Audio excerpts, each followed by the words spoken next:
You're going to hear a lot about it in the coming days. There's an anniversary coming up, a 30th anniversary. A colleague of mine went missing 30 years ago this month. She was the morning anchor, Jodi Huisentruit. I was the evening anchor. This was at KIMT in Mason City, Iowa. I haven't read this old paper in 30 years. This is the special report that I typed up that day, June 27th, 1995. 2 pages. I can still feel the anxiety and the wonder, the shock, as if it were yesterday.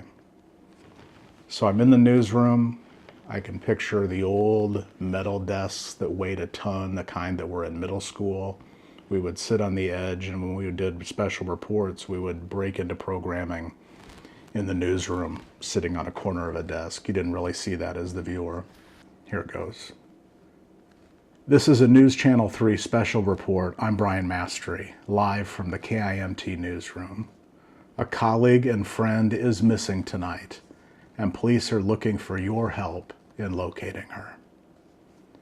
Then I've written a cue here for the director to put some video that would be showing Jodi. News Channel 3's morning news anchor Jodi Huisentruit has been reported missing. The 27-year-old Huisentruit was scheduled to show up for work this morning around 3 a.m. And then I've written a notation, so I must have gotten information just before I went on the air.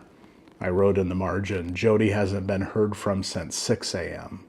A missing persons investigation began around 7 this morning. We later learned that's when there was a welfare check at her apartment. Mason City police are investigating the disappearance and the events surrounding it. Then I went on to write, the situation is unusual because Jodi hasn't missed a day of work this year. And then I have a graphic to go on TV that says if you have information of the whereabouts, call the Mason City Police Department. In the margins I've written, we must have just received a special tip line number that had been set up by investigators. And then I've written in the side, we're hoping for her safe return. We'll have more on this developing story as information becomes available. For now, I'm Brian Mastery. So surreal. I was thinking that perhaps, I don't know, this jogs somebody's memory. Maybe it takes you back to that time, because in 30 years, we don't know where Jodi is. She was abducted from her apartment that morning. We know that much. There were drag marks in the parking lot. We know that much. Her items in her purse, because she was running late to work, were scattered in that parking lot. There's been a person of interest over the years.